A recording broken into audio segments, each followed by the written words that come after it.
ایک ایسا روزہ جو پہلے موسیٰ علیہ السلام رکھتے تھے، اور جب نبی کریم صلی اللہ علیہ وسلم نے اس کے بارے میں سنا تو فوراً اس کو رکھنے کا حکم دیا۔ یہ روزہ صرف ثواب کا ذریعہ نہیں بلکہ یہ ایک پوری قوم کی نجات کی یاد بھی ہے۔ کیا آپ جانتے ہیں کہ عاشورہ کا روزہ رکھنے کا اصل مقصد کیا ہے؟ یہ محرم الحرام کے 10 دن ہوتے ہیں۔ اسلامی سال کا سب سے پاک اور فضیلت والے یہ دن ہوتے ہیں، اور صحیح بخاری کی حدیث ہے کہ حضرت ابن عباس رضی اللہ تعالیٰ عنہ سے روایت ہے کہ نبی کریم صلی اللہ علیہ وسلم مدینہ آئے تو دیکھا کہ یہودی عاشورہ کا روزہ رکھ رہے ہیں۔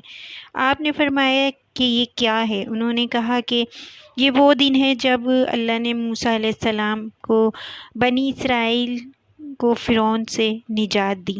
نبی کریم صلی اللہ علیہ وسلم نے فرمایا موسیٰ کے ذریعے موسیٰ کا زیادہ حق ہے ہم پر۔ پھر آپ نے عاشورہ کا روزہ رکھنے کا حکم دیا۔ عاشورہ کا روزہ 1 سال کے گناہ معاف کر دیتا ہے، یہ صحیح مسلم کی حدیث ہے، اور یہ روزہ نہ صرف ثواب کا ذریعہ ہے بلکہ ایک توبہ اور رحم کا وقت ہے۔ اللہ تعالیٰ اپنے بندے کی پوری 1 سال کی خطاؤں کو معاف فرما دیتا ہے، اور نبی کریم صلی اللہ علیہ وسلم نے فرمایا اگر میں اگلا سال میں نے پایا تو ضرور 9 اور 10 محرم دونوں کا روزہ رکھوں گا۔ مسلم کی حدیث ہے یہ کہ نبی کریم صلی اللہ علیہ وسلم نے فرمایا اگر میں نے اگلا سال پایا تو ضرور 9 اور 10 محرم کا روزہ رکھوں گا۔ 9 اور 10 محرم یا 10 اور 11 محرم کا روزہ رکھنا چاہیے۔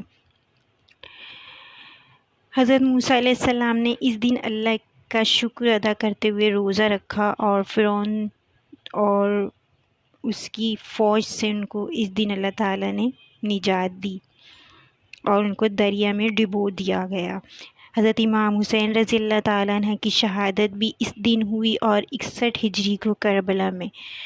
یہ دن صرف ایک روزے کا نہیں، صبر کا اور قربانی کی نشانی بھی ہے۔ یہ حضرت امام حسین رضی اللہ تعالیٰ عنہ نے کربلا میں اسلام کے لیے جان دی، اور ان کا پیغام تھا کہ ظلم کے آگے کبھی نہیں جھکنا۔